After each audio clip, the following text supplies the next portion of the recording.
New tokens and default notices. Can crypto's struggling firms find their way out of the current crisis? Welcome to the Daily Forkast, June the 28th, 2022. I'm Joel Flynn. CoinFLEX and Voyager Digital are taking big steps to try and fix their problems, but amid record outflows of digital assets, are they enough? We'll be taking a look at that, plus the latest on the blockchain from China and Singapore. So let's get you up to speed from Asia to the world. Join thousands of NFT traders who already start their day on CryptoSlam.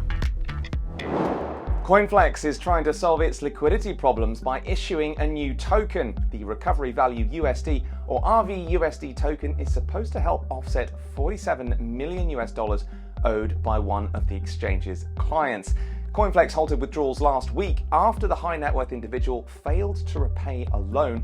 The long-term customer has since promised to cover shortfalls, but CoinFLEX hopes the RVUSD will now allow it to resume withdrawals from June the 30th. Investors will be able to swap their RVUSD tokens with USDC on a one-to-one basis. That is based on the amount of repayments made.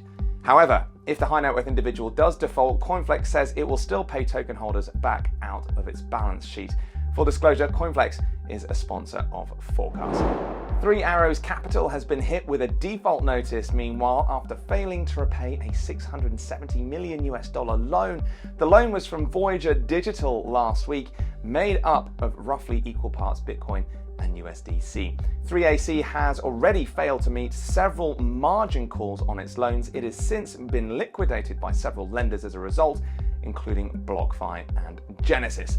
Voyager cut its withdrawal limits last week when it said it had $137 million in cash and crypto and a line of credit from Alameda Research. Voyager says it is trying to recover the debt and talking to 3AC about legal measures. With all of this going on, it is perhaps no surprise a record amount has been yanked from digital assets over the last week. $423 million was withdrawn. That is according to exchange stats tracked by CoinShares. The outflows, interestingly, almost entirely Bitcoin. They were said to be solely from Canadian exchanges, one provider in particular on June the 17th. We don't know who that was, though. The data is only just being reported because of a lag. CoinShares said the outflows were probably the reason for Bitcoin falling below $18,000 to its lowest level in 18 months. Do head to our website forecast.news for more on what is happening there with Bitcoin, as well as 3AC and CoinFLEX. You'll get the latest and full details on all of that.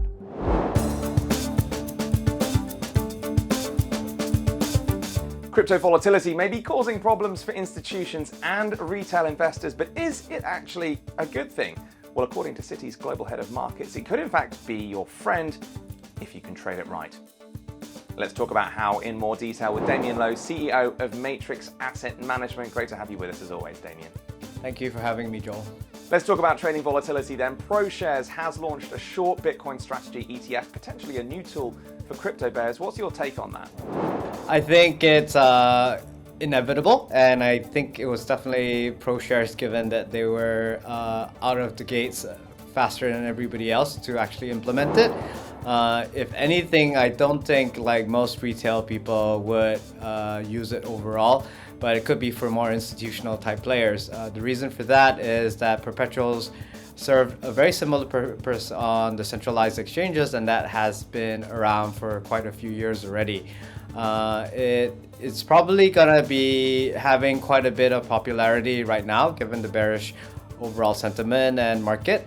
And I think it's a useful tool for institutional people to feel more comfortable to engage in the space. So overall, I think it's great for the overall growth of the space and the industry to have a short instrument, especially something that's exchange traded.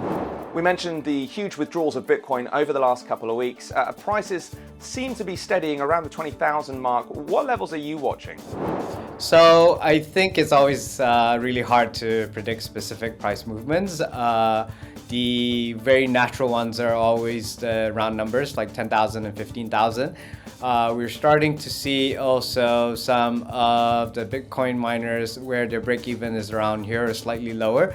And we're also seeing some of the LTVs, hitting 100% on some of the lending platforms.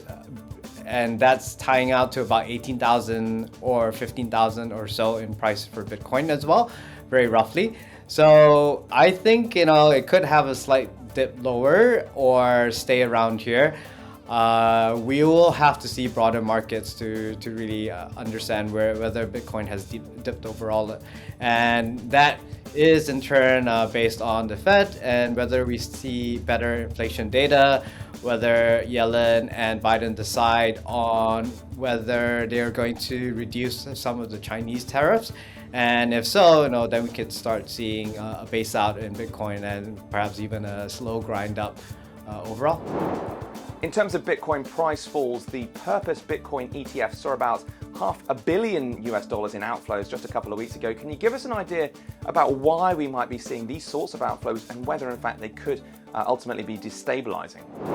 So I think it's very natural to see outflows, especially in a bearish market.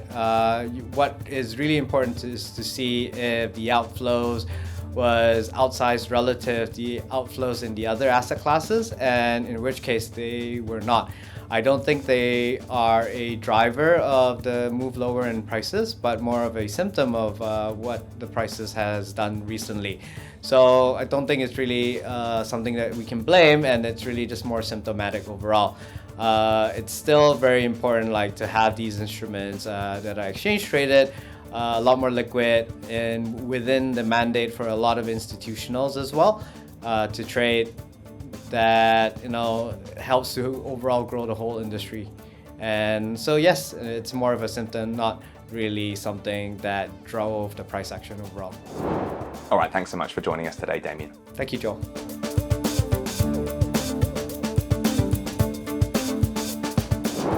China continues to dump on crypto. Meanwhile, a state-backed blockchain developer has called it a huge Ponzi scheme. The blockchain-based service network, or BSN, have been telling Chinese state media that crypto is an old hoax in a new form.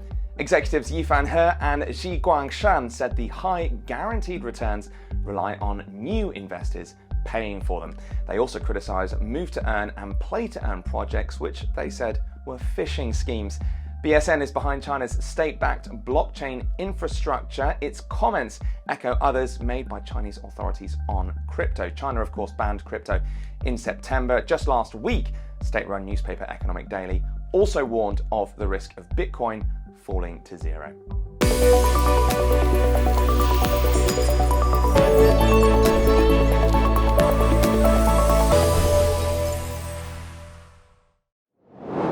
And finally, Singapore's de facto central bank says cryptos are not currencies. The Monetary Authority of Singapore has told Forecast it's still worried about the risks from crypto assets. Forecast predictor Mukherjee has more. Singapore remains consistent with its warnings over crypto being a high-risk asset. Just last week, the city-state's deputy prime minister warned retail investors to steer clear. And now, in emailed comments to Forecast, the Monetary Authority of Singapore, or MAS, said that cryptocurrencies are not currencies, that crypto is unlikely to perform the functions of money as prices are subject to sharp speculative swings, and that they have no fundamental value.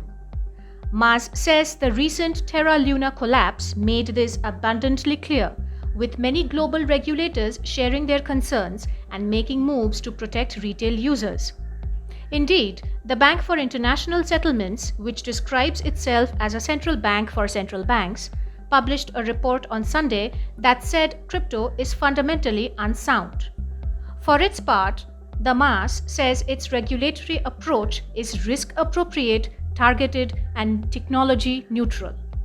Speaking to Forecast, the crypto exchange CoinHako, which is fully licensed to operate in Singapore, said it appreciates where the government is coming from with its warnings.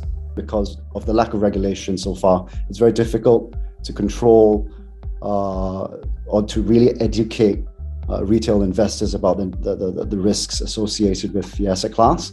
As for plans for a central bank digital currency, the MAS has two views.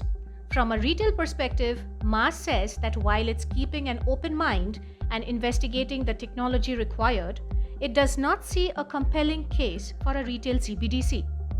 The Ma spokesperson cited Singapore's well-functioning payment systems and broad financial inclusion as the reason. However, the Lion City does see potential in wholesale CBDCs and has been actively experimenting with them since 2016. Ma says they offer significant potential to enhance efficiency and cost-effectiveness of cross-border payments. The central bank also says it recognizes that the technology underpinning crypto could be transformative. Ma's explained that blockchain, tokenization, and cryptography can be used to enable the monetization of previously unmonetized assets. The MAS is collaborating with the financial industry through Project Guardian and says Singapore aims to be the leading technology-driven financial center in Asia. Danny Chong, co-founder of the decentralized asset tracking platform Tranches, says the MAS is sending a positive message to the industry, with prominence being placed on innovation and growth while swiftly weeding out bad behaviors to promote eventual mainstream adoption. I am Pradeepta Mukherjee, Forecast. All right, that's it for today. Do make sure you head to our Twitter for the latest updates on everything blockchain @Forecast_news. For now, though, I'm Forecast's Joel Flynn. I'll see you next time.